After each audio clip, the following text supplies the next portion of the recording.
Yeah. Greetings, my fellow Reformed loving sovereign thinkers. This is LL3's newest podcast. My name is Craig, transmitting from the beautiful Swampy Mangoes of South Florida. And today's date is Tuesday, January 3rd, 2017. Yes. And Florida's medical marijuana laws have been in effect on this day, which is good. Of course, we're going to expect some more obstacles. Yeah, remember, you have to be vigilant when it comes to government. Vigilant when it comes to government. Plus, there's even I've been reading too that Benjamin Netanyahu is being investigated again and being grilled by the Israeli police force, accused of some corruption and getting gifts, and his son is involved as well, and wife and so forth. Just claims. And there's I read too in the Sun Sentinel was tsunami risk in Florida is possible, but the stats are very low. And just Jake's hanging out here with me, just sitting there like a good boy that he is.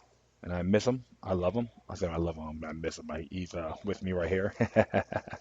Yeah, sometimes I get a little bit tongue tied at times. But yeah, just scoping around, see what I'm gonna talk about. And I have finally taken the initiative, trying to make decisions here. And we'll just start off right, which came from motherboard.vice.com. It says here, Obama's administration sold more weapons than any other since World War II. This is written by Farid. Oh, Farid. Yeah, like 2020, Farid. And as it reads here, President Barack Obama, who won the Nobel Peace Prize in 2009, will leave office in a few weeks with the dubious honor of having sold more weapons than any other American president since World War II. And experts say President-elect Donald Trump will most likely sell even more. Most of the arms deals, totaling over $200 billion in a period from 2008 to 2015, have ended up in the Middle East, according to a Congressional Research Service report published in December. And there's a link for that too, so you can check it out yourselves. The report, produced by a nonpartisan government agency attached to the Library of Congress, breaks down the weapons sold, which included surface to air missiles, tanks, and supersonic aircraft. Focusing on arms deals to developing nations, the extensive report found that Saudi Arabia was the top arms importer, with deals worth around $94 billion from 2008 to 2015. Under Obama, the overall sales, pending delivery of equipment and specialized training for troops to Saudi Arabia alone, has ballooned to $115 billion. Yes, and it's demand. People still say, yes, we can, right? Come on. Saudi Arabia is spearheading a coalition of Arab nations in a bombing campaign closing into 2 years against the insurgent Houthi militias in Yemen, who took over the capital Sana'a in September 2014. The United States has sent special operation forces to assist Arab coalition in a grinding war that has seen over 10,000 killed, 2.2 million displaced, and nearly a half a million children on the brink of famine from the ensuing crisis. Earlier this month, the United States decided to halt the future sales of precision guided munitions, which are supposed to specific targets and minimize collateral damage to the Gulf Kingdom, citing civilian deaths in Yemen, but experts are skeptical this will deter Saudi Arabia from continuing to fuel its regional proxy wars. Frankly, it was a really minor and temporary punishment. I don't view it as a major consequence, and it's more symbolic than anything, said Cole Bachenfeld, deputy director at Project on the Middle East Democracy. He pointed to the U.S. partially suspending military aid to Egypt after the military overthrew the unpopular government in July 2013 as another example of the lack of political will of the Obama administration to rock relations with its allies. The congressional report conventional arms transfers to developing nations from 2002 to 2015 noted that Egypt was the biggest recipient of arms deliveries last year, worth $5.3 billion.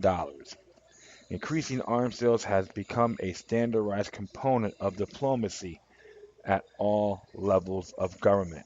Although the highly lucrative global market for arms dipped to around 80 billion in 2015 compared to 89 billion in 2014, the US still ranked first in weapons sales with $40 billion in inked deals.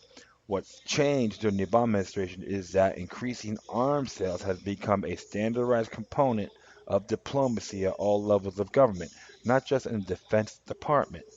Bockenfeld told Motherboard for U.S. diplomats to become the salesman. There has been a new element which really increased exports. Russia remains the United States' closest competitor with around 20% share of the market, and its important client is India, which has the second largest arms importer behind Saudi Arabia at 34 billion over a period of 7 years, as well as Latin American countries such as Venezuela. Under Putin, Russia has ramped up its military footprint in the Middle East by supporting Bashar al-Assad regime in Syria, driving the Kurdi and Saudi-backed rebels out of Aleppo earlier this month with multiple civilian casualties. It has been accused of using incendiary weapons such as TOS-1A and BETAB 500 that burn their victims and have flattened whole areas of eastern Aleppo as the proxy wars between Saudi Arabia and Iran involving Syria and Yemen continue to devastate the region. There is hardly any sign of demilitarization. Qatar also signed deals for more than $17 billion and has vowed to continue supporting the battered rebels, even if the president-elect Donald Trump pulls back military support for them.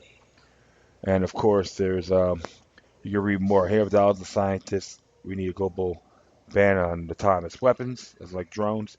Trump recently lambasted defense firm Lockheed Martin for their 400 billion F-35 fighter jet program with the Pentagon as an out-of-control spending on Twitter. But Bockenfield sees no major change in policy from the outgoing Obama administration. I don't expect the U.S. arms export to increase under Trump, he said. I don't see the use of arms sales as leverage as very likely in the next administration. Very interesting here because the so-called man of peace, the one who reads out of his teleprompter and talk about how a great man he is still parading on the thing. He's just the peace man, which all is the bald-faced deception. So, and hit that link on Congressional Research Service on conventional arms transfer to developing. This is by Catherine A. Harry, specialist in national security policy and information operations, released on December 19th, 2016. Gives you the whole rundown, the contents, and all that. So definitely check that out. How long will this military-industrial complex keep going? That's the thing. And now, based on this report, they've been selling a lot of this weapons to making deals with Saudi Arabia. So it's been proven time and time again the weapons from the United States is still responsible for Yemen, the attacks on Yemen. So there's been a lot of marital information out there. So we have to wait and see what Trump will do. He still wants to have the strongest military out there. So it'll be very interesting, I would say. Don't get your hopes too high there, my friends. But totally insane. Hooray for war! Woo! Exactly. Hooray for war. That's what really drives me crazy. But yeah, I'm gonna try to save this here and see what we got. One moment. Uh, okay, I could deal with that. So, yeah, let's get this ready to go here. All right, well, enough of that there by Farad Fared. Next one here came from shtfplan.com, so you could figure that out. And if I'm correct, it's by Mark Slavo, right? Is it Slavo who did this? Yeah, I think I'll say that. It's in time. It says here, what 12 financial experts predict for the economy in 2017. It's ugly.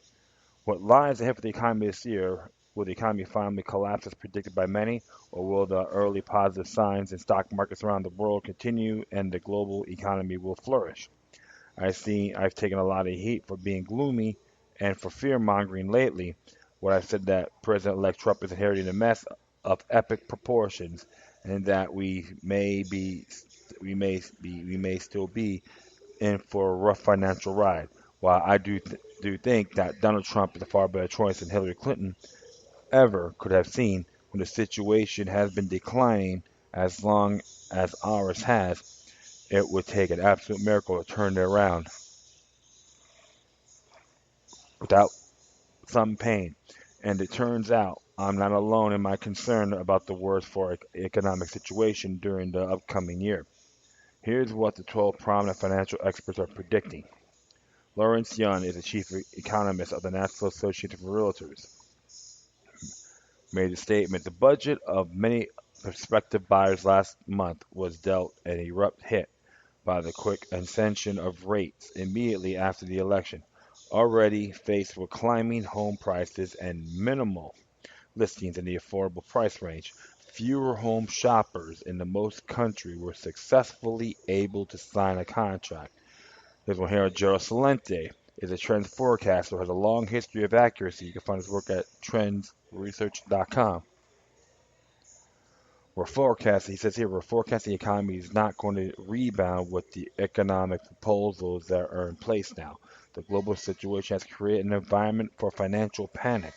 The financial panic conditions have been in place for quite a while. What Trump's victory has done is played it off for a little bit possibility, but on the negative side, you still have the debt and interest rates going up, and the debt has to be paid.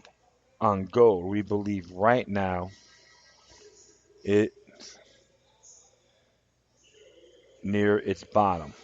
James Dale Davison, he's the economist who correctly predicted the collapse of 1999 and 2007. There are three key economic indicators screaming sell. They don't apply that a 50% collapse is looming. It's already at our doorstep. Mark Faber is an investment advisor and fund manager. He is the purchaser of the Gloom, Boom, and Doom Report newsletter and is a director of Mark Faber Limited. Last month he wrote, in 2017 will be when the U.S. economic causes world economic collapse. Trump can't stop a dollar crisis, stock market crash, or gold and silver prices skyrocketing. Faber was also quoted in an article on the sovereign investor. Mark Faber, Dr. Do himself, recently told CSNBC that investors are on the Titanic and stocks are about to endure a gut-wrenching drop that would rival the greatest crashes in the stock market history. Harry Dent, Harvard economist, predicts the safe haven of gold will be wiped out during 2017 from a conversation with Economic and Markets. While many economists will argue that gold is not in the bubble and insist it will soar to 2,000, 5,000, or even 10,000, my research has said otherwise. I've never been more certain of anything in over 30 years of economic forecasting. Incidentally, here's his latest report. Let's just see here what it says. So I should have checked this out first before I put this on the show, but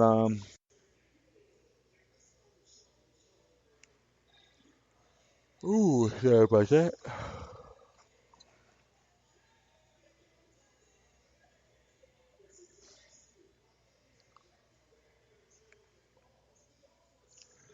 capitalizing the predictive power demographics. Okay. As it says here, under demographic trends, you can accurately predict the direction of the markets and the economy months and decades in advance. Harry S. Dent Jr. knows this because he's doing that since 1989. Okay, that's just a website. So you do your own little research here. All right, so I'm just gonna.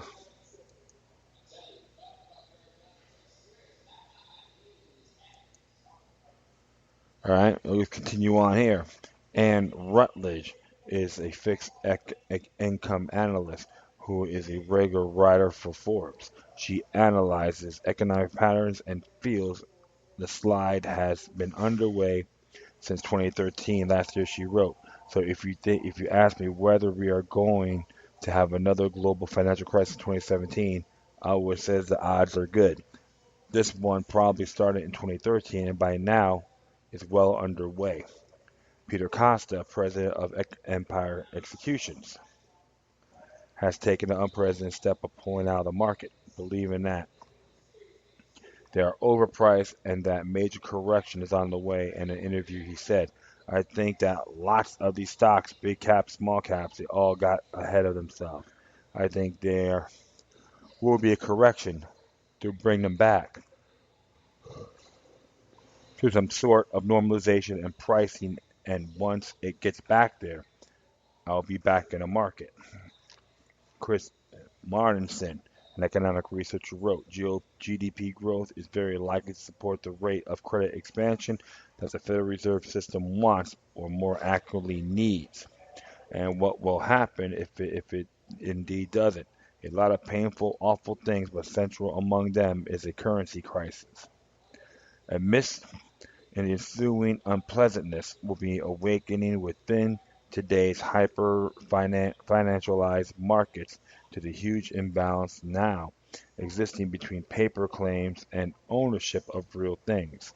A massive wealth transfer from those with paper wealth, stocks, bonds, and dollars to those owning tangible assets, the productive value of which can easily be inflated away will occur and quickly too. Mike Michael Carville, a teacher of trend following and financial strategy, thinks the collapse will start in Europe and spreads to the rest of the world. He explains why in great detail, calling it chillingly the next Lehman movement. Deutsche Bank has startling leverage of 40 times. The leverage is a portion of debt that a bank has compared with its equity capital. That means Deutsche has 40 times more debt than equity capital. Keep that in mind that Lehman Brothers was only 31 times leverage when it imploded in 2008 and sparked the worst global financial crisis since the Great Depression. France's clear discontent with the EU can't be overstated. The EU might survive Brexit, but a French divorce from the EU would be cataclysmic, both financially and politically. It would mark the official end of the EU. Bank runs would spread as consumers sought the safety of cash well before the actual earth-shattering event took place. It would start in French banks. Sorry about that. And the knock-on effects would spread to other European banks that have relationships with the French banks. This would create a huge decline in confidence, leading to a over European-wide decline in bank lending. And these banks' run would spread into a more widespread financial crisis in the financial global sector. Non-Eurozone financial institutions in the US and Asia would come under immense pressure because they too have heavy exposure to European banks. Alessandro Lombardi, a former global investment banking analyst, wrote, emerging markets are the soft underbelly of the global economy. Many analysts accept the election of Donald Trump to the White House will change the United States' economic and monetary policies.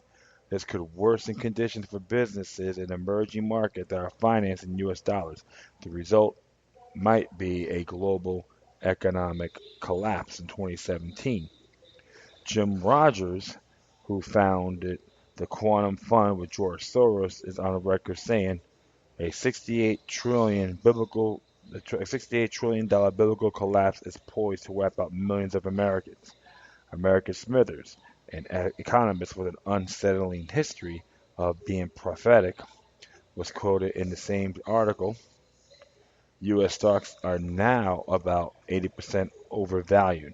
Smithers backs up his prediction using a ratio which proves that the only time the history stocks were this risky was 1929 and 99.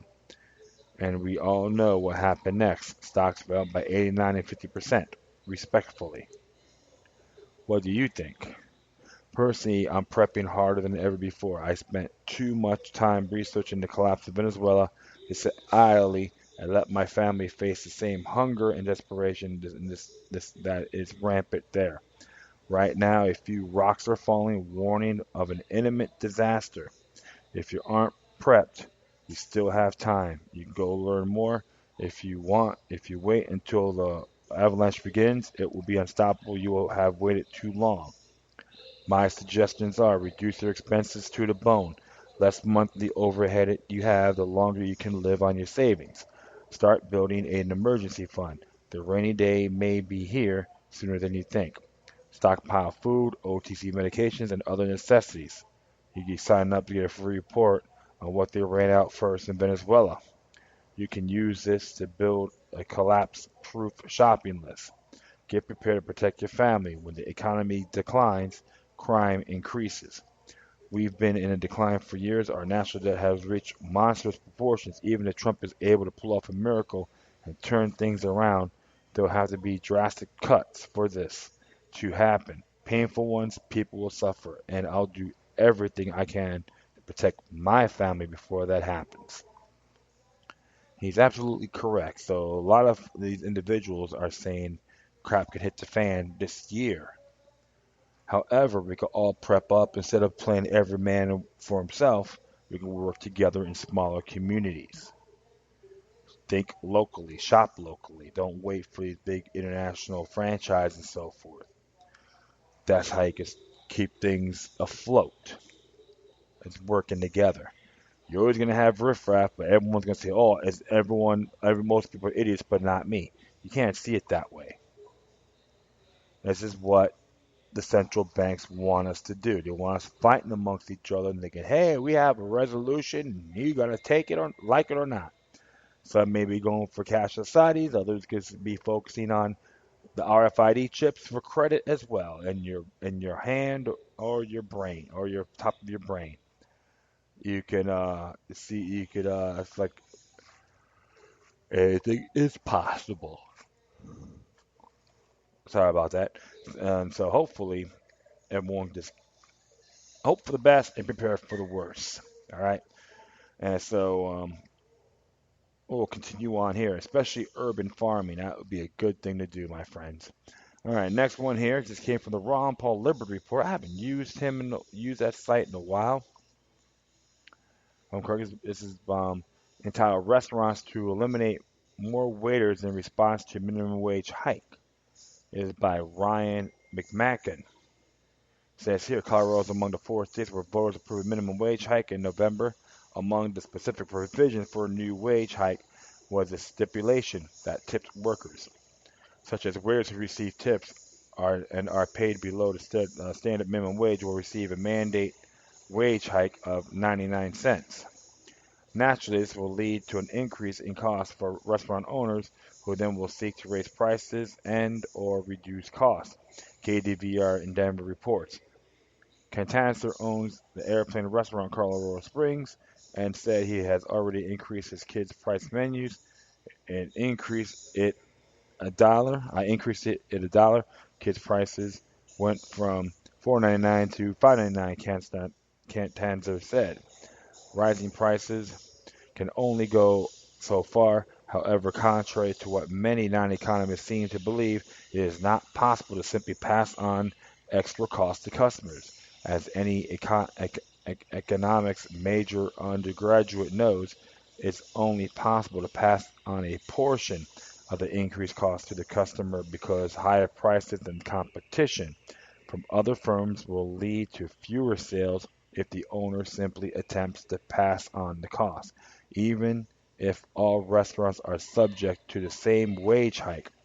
Here are always there are always substitutes in form of takeout and other types of dining.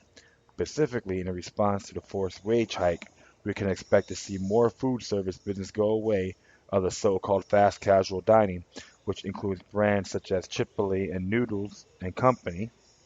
These are restaurants where patrons order food at the counter and then take their food to their table themselves. These places often offer alcoholic beverages and higher quality food than fast food places such as McDonald's, and somewhat approximate the casual dining experience at the lower cost thanks to the elimination of servers. Thus, in order to control costs, restaurants that have past hired wait staff will become more like fast casual restaurants. The KDVR report suggests exactly this is fact. This, in fact, Canada, Canada estimates most restaurants will adjust prices and changes staffing levels as a result, which could mean fewer servers and longer waits. I've got friends who has a restaurant and he's going to do counter service from 2 to 4 p.m. So he's not going to have a server at all. Canada said. Canada suspects more restaurants will install kiosks at tables and the hopes technology might eliminate the need for most servers. I think I've seen it happen at what is it, Chili's I think it is? One of those restaurants I've seen that pretty strange. It was kiosk. Alright. So we should expect oh, sorry about that. We should expect restaurants with fewer servers and move toward more counter service and use of technology to replace servers. Some waiters have become concerned that the new wage hike is endangering their jobs. They should be concerned. Even some servers who are recipients for the pay raise fear possible impacts. I'm more worried about the restaurant owner and how it might affect him and not how it impacts me, said Lisa Bowen, a server at the airplane restaurant. The effect on workers will be that many of them will need to move to low-wage jobs due to there being fewer waiter opportunities. Many people who are now waiters and potential waiters will have to take jobs as cashiers and other workers as fast food and fast casual restaurants instead of waiting tables. As anyone who has worked in food service knows, these sort of jobs often pay far less per hour than traditional waiter jobs. So the minimum wage hike will mean an actual pay for many people who could have made more as waiters were it not for the minimum wage hike. Moreover, it means that in the future, waiter positions that might have existed in the absence of the minimum wage hike will never exist. More restaurants that rely on a large wait staff will change their model, close down, or never be open at all, further cutting the job opportunities for workers who would benefit from working as waiters. However, these unseen positions that never came into existence will not show up in an unemployment data, and thus the proponents of minimum wage hikes will claim that higher wages not to lead or less employment. The media will interview the lucky waiters who manage to keep their jobs and wait tables in an environment of higher prices and higher tips. Competition for these remaining jobs will become more fierce, meaning lower skilled waiters will find themselves locked out of waiter jobs. In the end, proponents of minimum wage hikes will declare victory and ignore all the unseen consequences imposed on the most vulnerable, unskilled, and marginal members of the workforce. And this was originally published at the Mises Institute. Yep. So, I always say this: don't raise the minimum wage. Fix the damn money. Plain and simple. And it's a shame because it's good folks out there may kind of feel the effect, and it's horrible. That's why it may sound good. Raise the minimum wage may sound good, but you gotta look at the fine print. Money we have is considered fiat. How long can it last in Latin? No backup, no commodity backup on our money. That's very dangerous. I'm sorry I yawned there for a moment, but the whole truth of the matter is, you gotta fix it rather than raise it. So, be back in a moment here.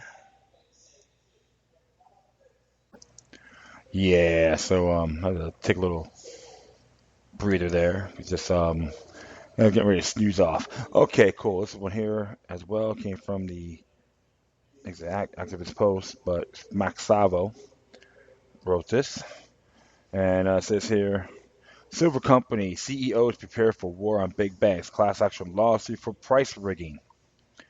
You see here, though Wall Street regulators and mega banks they purport to regulate how have long said there exist no manipulation of markets and that anyone making claims to the contrary is nothing short of a conspiracy theorist. Recent revelations suggest that even the most well-known financial institutions on the planet have been actively involved in rigging asset prices. We need to look no further for communication of this fact than Deutsche Bank, which last year admitted the precious metals market has been rigged all along and agreed to pay nearly $100 million in settlements resulting from their direct involvement in the manipulation of gold and silver prices.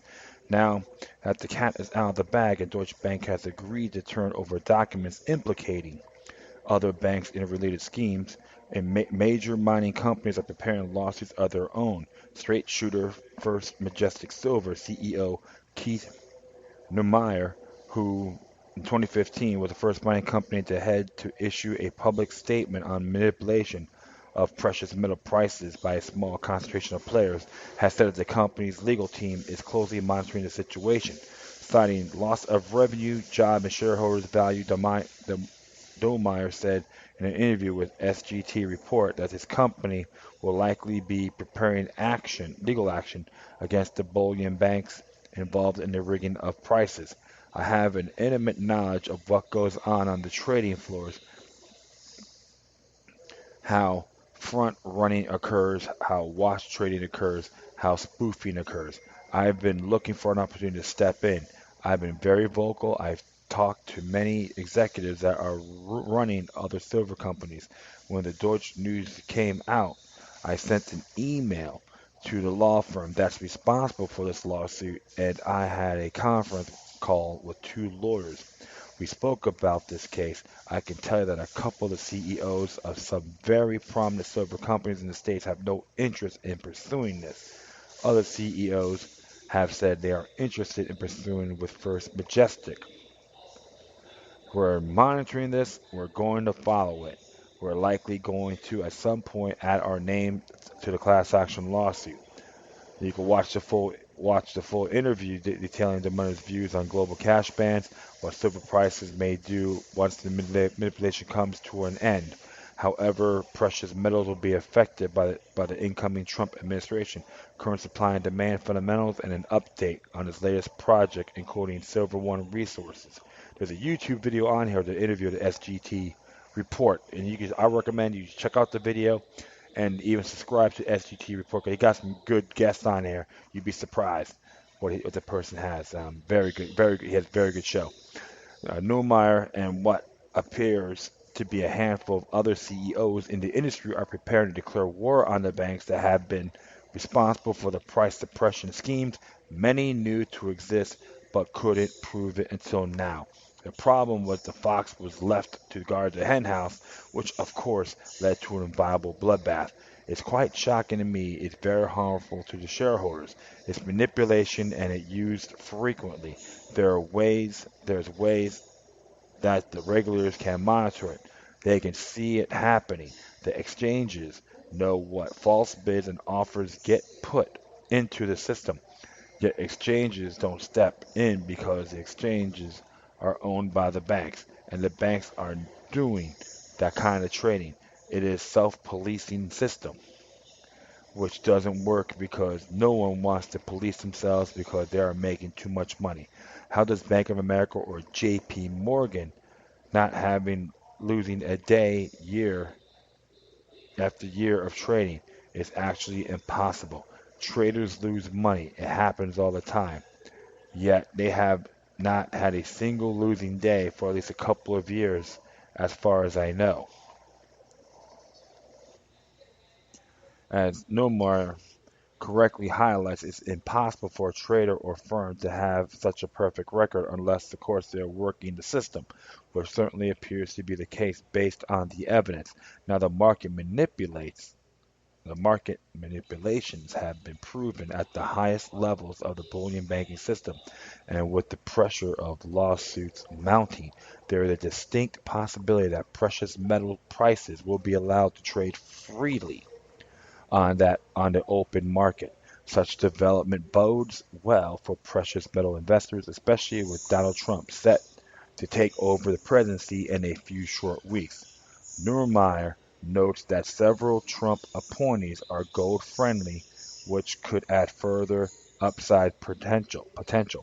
On a positive note regarding Trump, he got a couple of pro-gold individuals that he's appointed to his inner circle, and I'm looking forward for them starting to make some gold-favored policies that will help us as a mining company and our investors as well. Summing up, Neumeyer hints that precious metals could do very well in the years to come, where in very uncertain times the world is changing. If if history is any guide, global changes of this magnitude mean that this entrenched systems run by central banks and deep state politics are set to destabilize on a level we may have not witnessed in our lifetimes, which means assets like Bitcoin, gold, and silver could become the safe havens for the choice of investors. And I would like to say that hopefully this will follow through. But it's great because things are getting too obvious, my friends. And the person has its merits. Let them take on the big banks, and hopefully that will they will be running naked. That's the big banks themselves be wearing no clothes. It's good to hear about that, and check on that video. You won't be disappointed. And I would say to have that chance, take a look at them. That first majestic silver.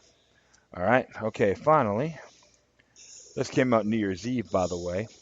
I know it passed me, and it's by Michael Bolden from the 10th Amendment Center. It says here, Virginia bill will take a step towards supporting sound money. A bill pre-filed for the 2017 session would remove sale taxes for some purchases of gold and silver, a first step towards encouraging its regular use as currency and breaking the Federal Reserve monopoly on money. Senator Frank Wagner, Republican from Virginia Beach, pre-filed Senate Bill 934 this week. The legislation would exempt some bullion or currency purchases from state sales tax.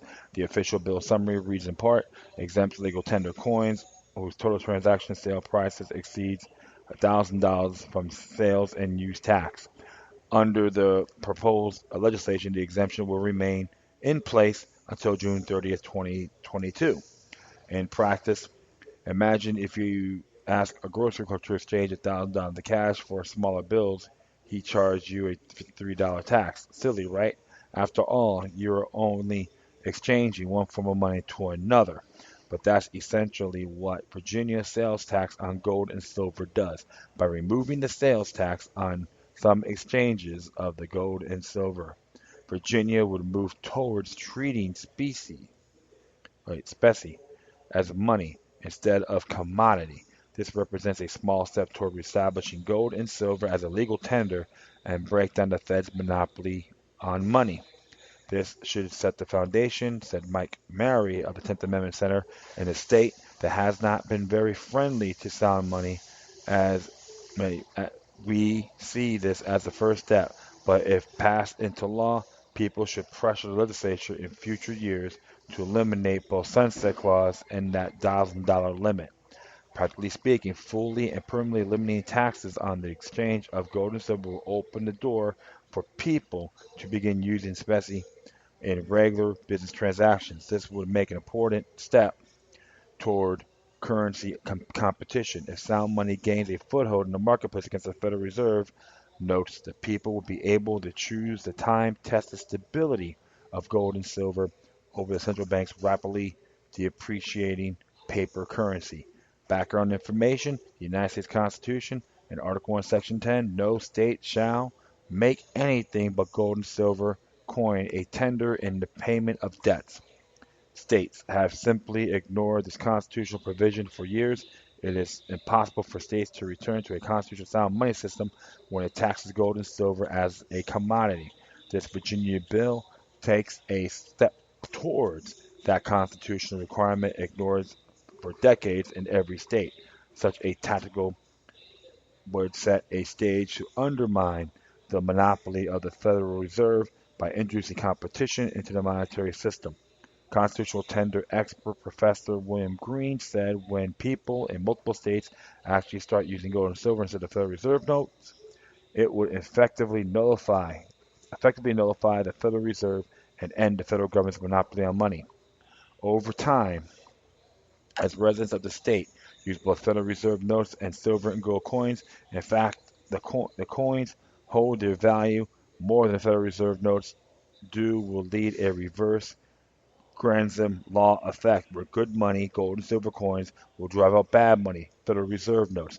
As this happens, a cascade of events can begin to occur, including the flow of real wealth toward the state's treasury and influx of banking business from outside the state, as people in other states carry out their desire to bank on sound money and an eventual outcry against the use of the Federal Reserve notes for any transactions.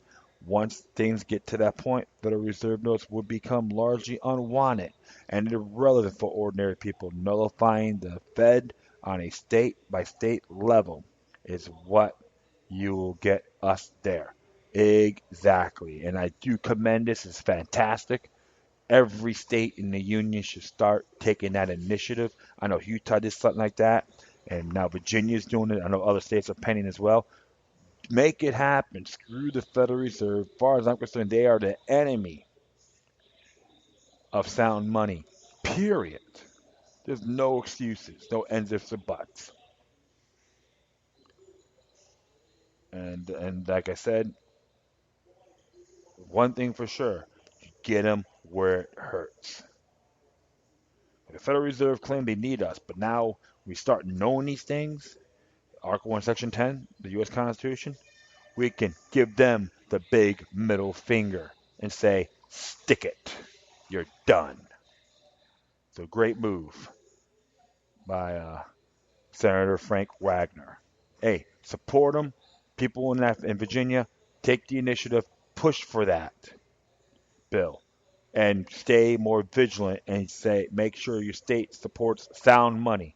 You can make that happen.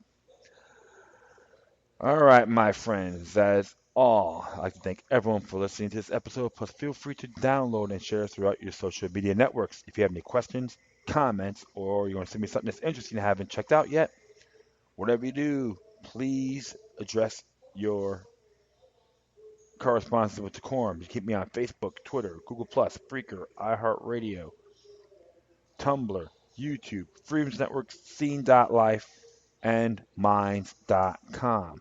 Or you can email me at LokiLuck3, which is LokiLuck3 at gmail.com. And that is it. So I know I'm like stumbling here, but I'm sorry about that.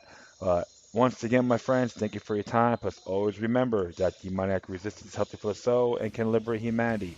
Until next time, take care of yourselves, keep on spreading the love, and may your guardian spirits be with you.